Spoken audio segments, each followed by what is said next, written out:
That satisfying pop? It's your vertebral artery tearing. I have seen 3 strokes this month from this. When you twist your neck for that pop, you're yanking an artery through bone.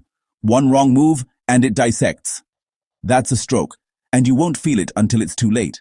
If you feel dizzy, lightheaded, or hear your heartbeat in your ear, your artery is already compromised. Stop cracking now. If you're forcing it, you're gambling with paralysis. The artery lives in those bones. Chin tucks decompress the joints safely.